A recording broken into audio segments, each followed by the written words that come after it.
Hello and welcome to another episode of TV on TV. I'm State Representative Tommy Vitolo. You're watching Brookline Interactive Group. Today is Thursday, March 25th, and we've got a great episode for you today. We've got Select Board Chair Bernard Greene coming on as a candidate for the Select Board. The elections are Tuesday, May 4th, Star Wars Day, and we're going to interview all of the candidates for Select Board, as well as a few others in the coming weeks. So I want you to be looking out for that. I want to remind you, I haven't done this in a while, but I want to make sure I'm always doing it. This is me, Tommy Vitolo. You can call me on my cell, 617-872-8921. That's really good for immediate needs, personal needs, constituent needs. If you want to talk to me about legislation, it's often best to write to me. This way I have all of the information right there. Best way to do that is tommy.vitolo@mahouse.gov. So we're going to do the news, and then we're going to get right to that interview with Bernard Greene. In national news, in response to the mass shootings in Atlanta, Boulder, and countless others, President Joe Biden has said he is interested in an assault weapons ban, as well as improved background checks. Affordable Care Act enrollment has been extended, and your tax bill won't be due until May 17th. Federal income tax for individuals is now due May 17th, as is state income tax. In accordance with the schedule, folks 60 and over and certain workers are now eligible to sign up for the vaccine. That includes folks with what we would call essential or at-risk jobs, things like restaurants. There's a big list. You should check it out. Make sure if you are eligible that you are signing up. On April 5th, residents 55 plus and those with one comorbidity will be able to sign up for a vaccine. And on April 19th, everybody over 18. House and Senate passed the climate bill yet again, waiting on the governor to join or get out of the way, as they say. He can sign it and it'll become law. He cannot sign it, and 3 days from now it'll become law. Or he can veto it, and then next week the House and Senate will pass it again and make it law. It's going to be law, folks. It's just a matter of when. Great news if you're a human being living on planet Earth. Brookline had several water main breaks earlier this week, the largest coming over near Route 9, causing closure of all 4 lanes early in the morning. It has been cleaned up. It was a little bit chaotic for a while, but things seem to have settled down. And tomorrow, Friday, March 26th at 4 p.m., just outside the high school, will be a vigil for the victims of the Atlanta shooting. That's all the news. It's a quick week. I'm going to remind you again, the elections are Tuesday, May 4th. I'm working with Brookline Interactive Group on putting together an election night show to give you those results. And I want you to stay tuned and hear what Select Board Chair Bernard Greene has to say here on Brookline Interactive Group.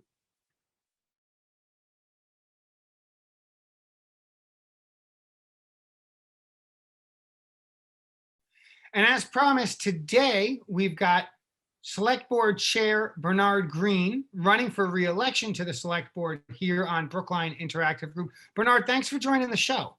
Well, thank you for having me on, Tommy.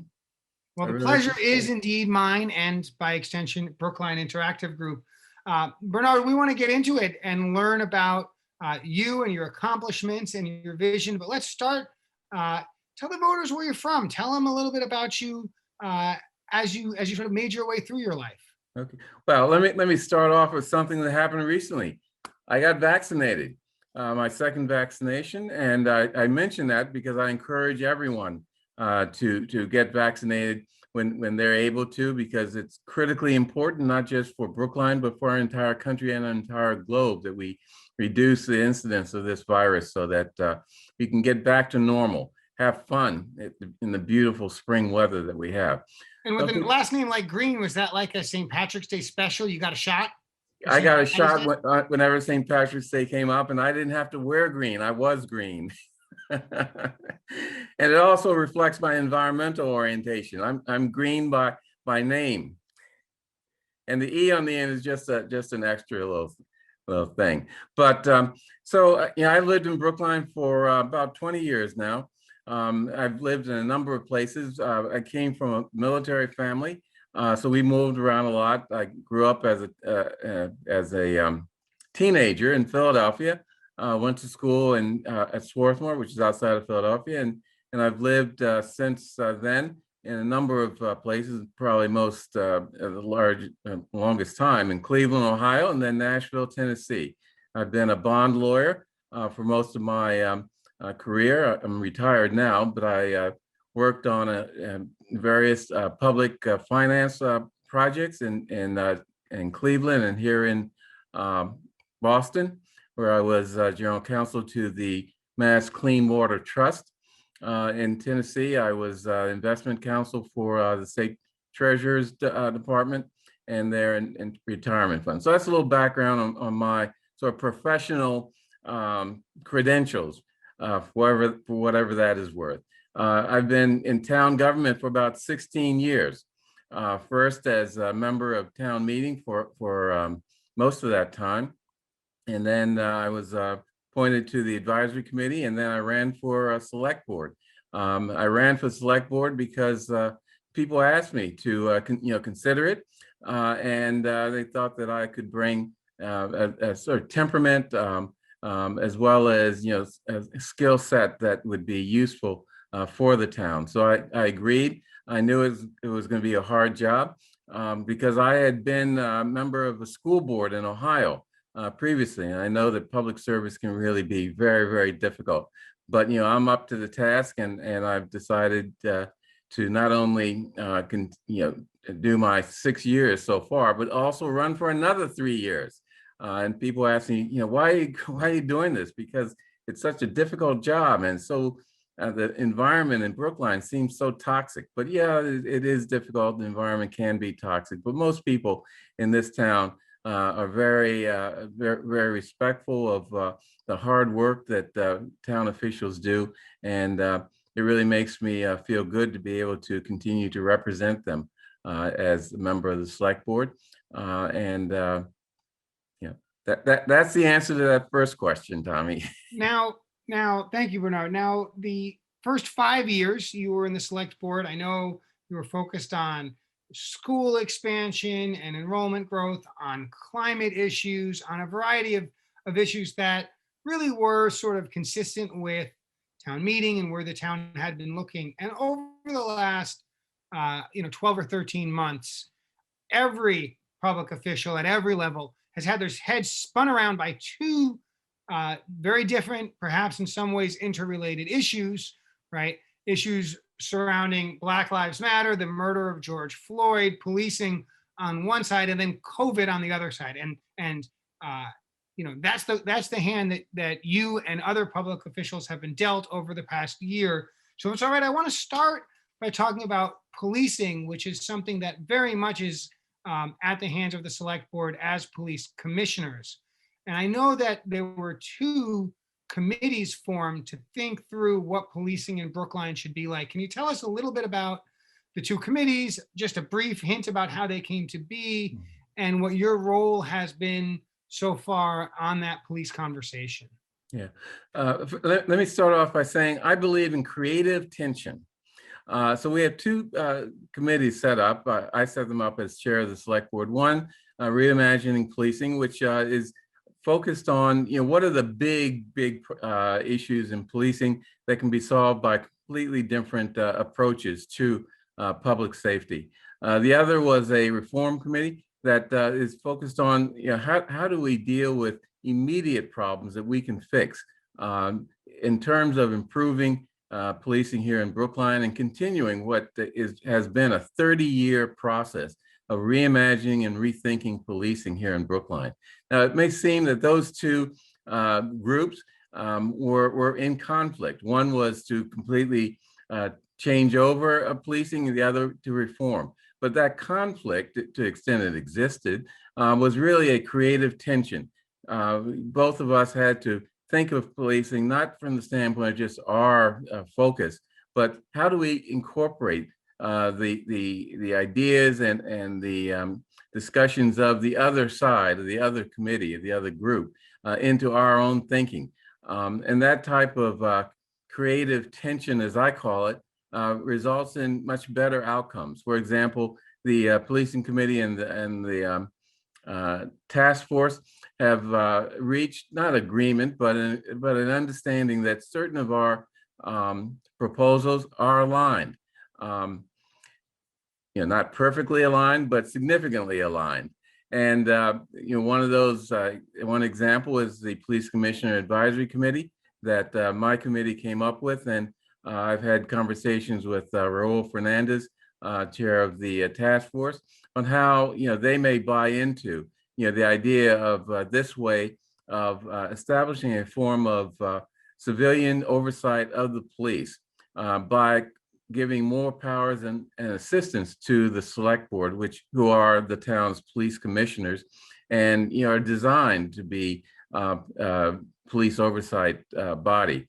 So we were able to reach some agreement. I'm not, we'll see how far it goes, but I think I'm very satisfied that we've got come a significant difference, a significant way towards resolving some of our differences in that regard. Another area is the area of whether police should be doing certain types of activities in the area of mental health and substance use, crisis calls, homelessness, etc.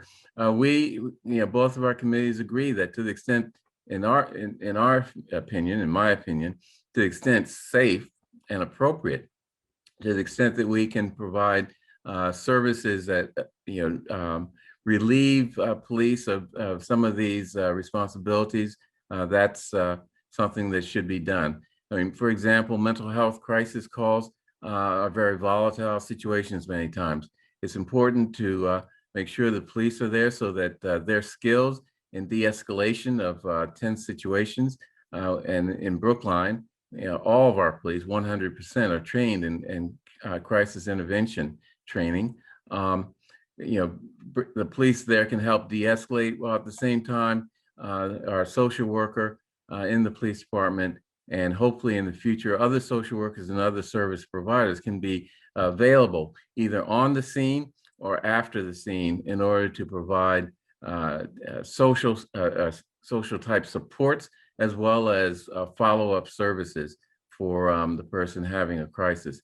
We're also talking about, in a way that's aligned, looking at what types of additional programming or programs would be useful here in Brookline to make that process easier. My committee is proposing that the town work with local psychiatric service providers to see if we can open up some beds for emergency purposes when someone is in a crisis and needs to be somewhere other than where they were.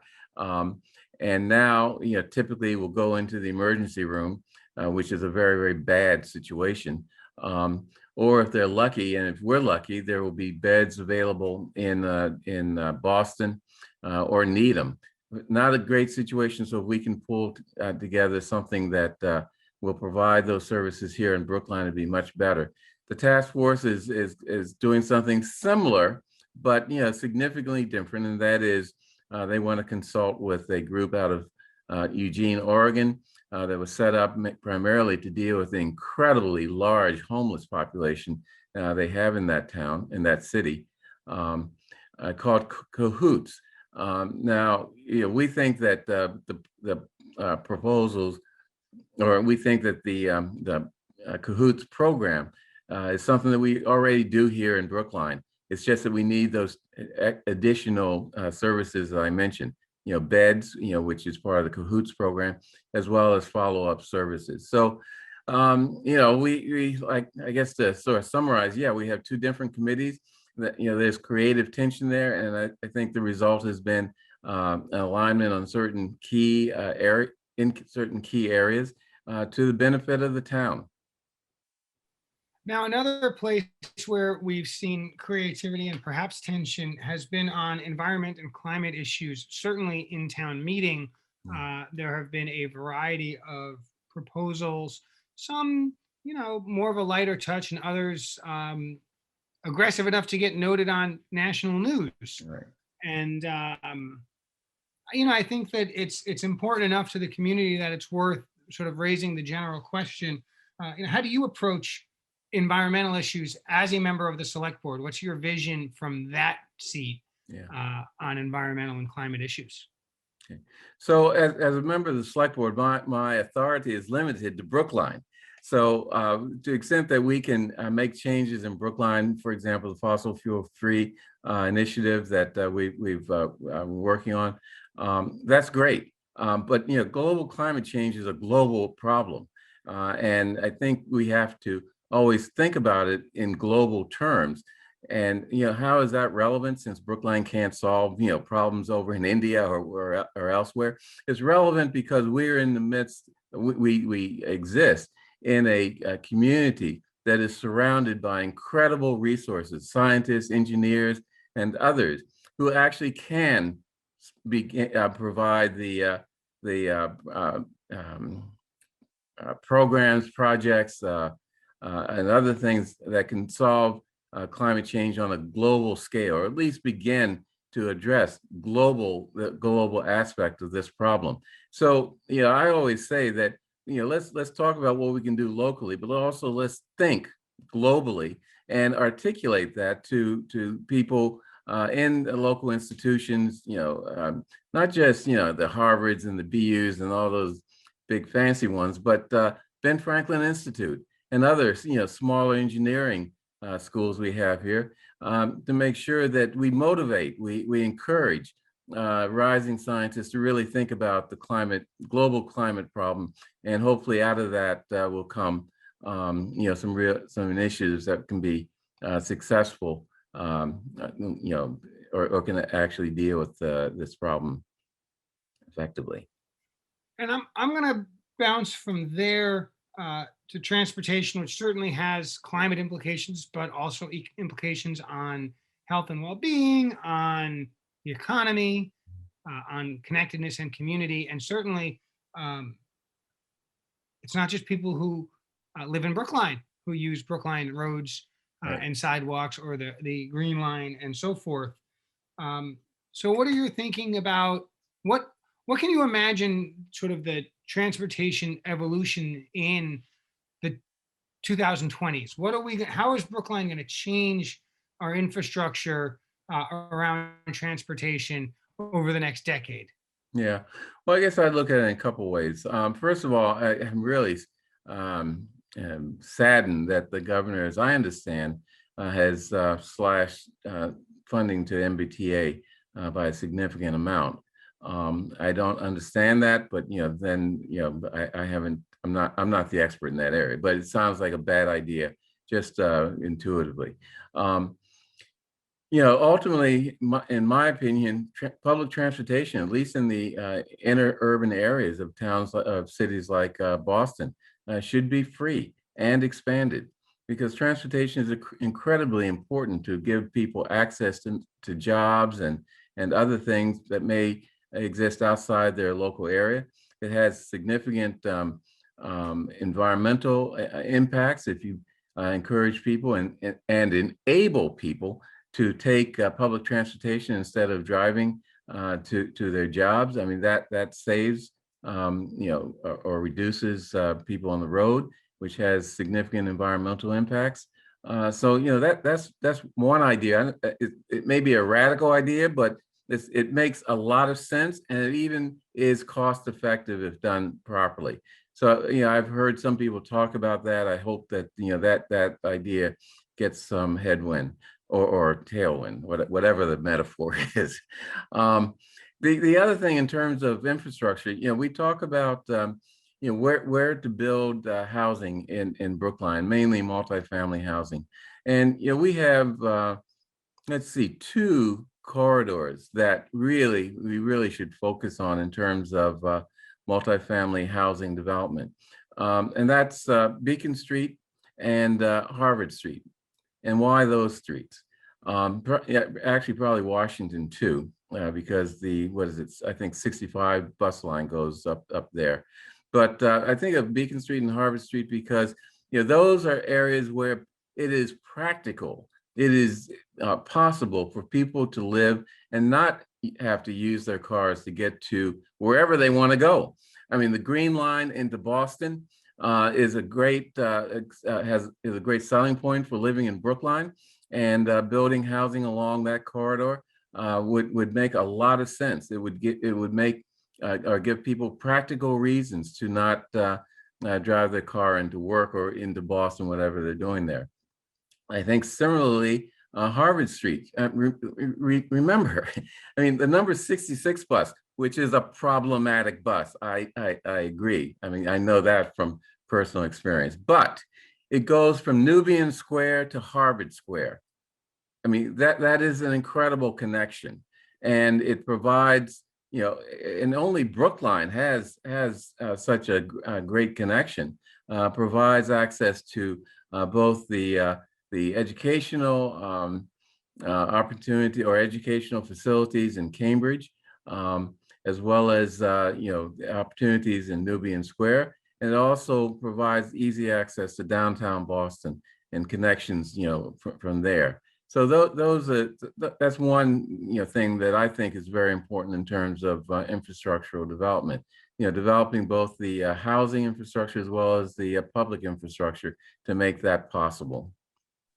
Well, and I'll add for the 66 bus, a bus I also ride from time to time, that we've seen in other communities dedicated bus lanes to help the 66 move along more efficiently. And in fact, Brookline's Transportation Board is currently exploring, in conjunction with the MBTA, some dedicated bus lanes to really help that 66 zip along. It is one of the top 10 most used buses pre-COVID, and is overwhelmingly ridden by women, people of color, folks getting to and from work in relatively low-paying jobs. So it is an important backbone through our community.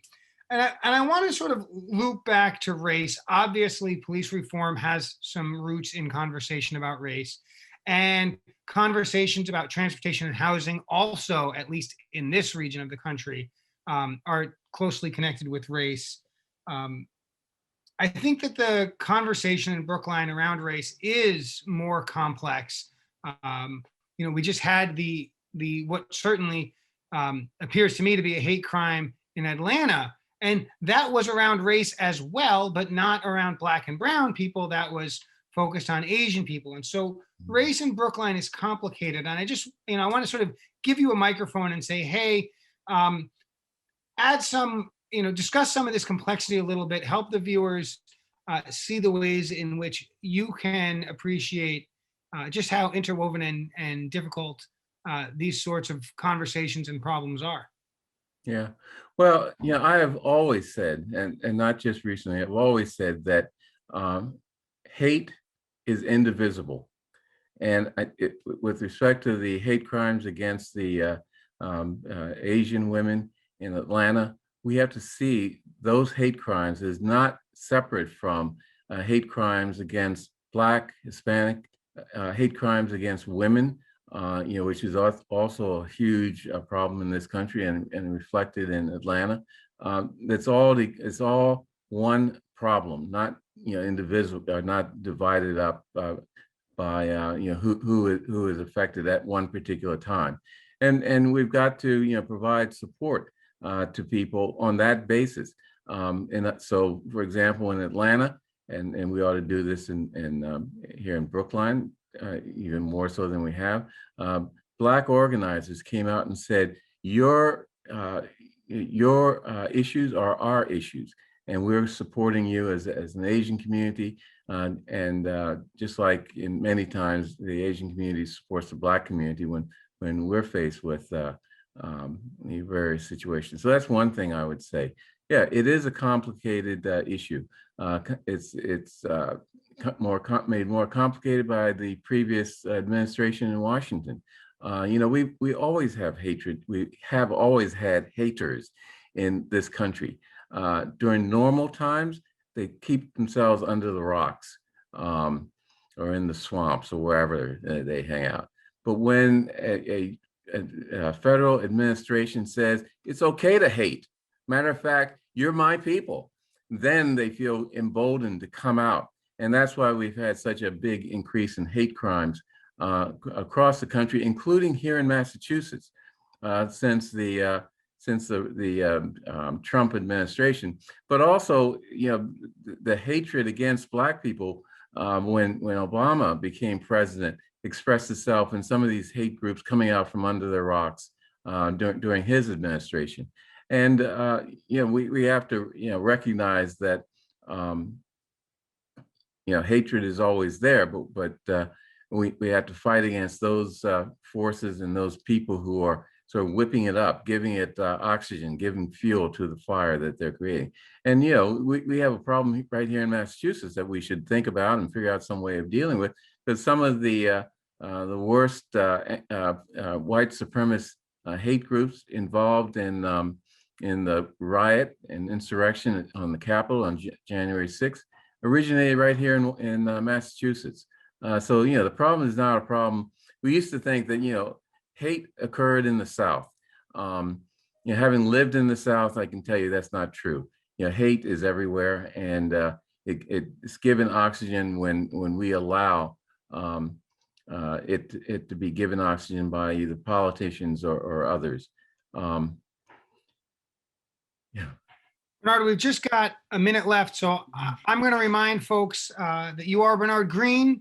You are running for re-election to the select board, and that you've been watching Brookline Interactive Group. But I want to give you the last word. We've got about a minute and a half. So anything else you want to talk about, anything you want to say directly to voters, maybe tell them your webpage.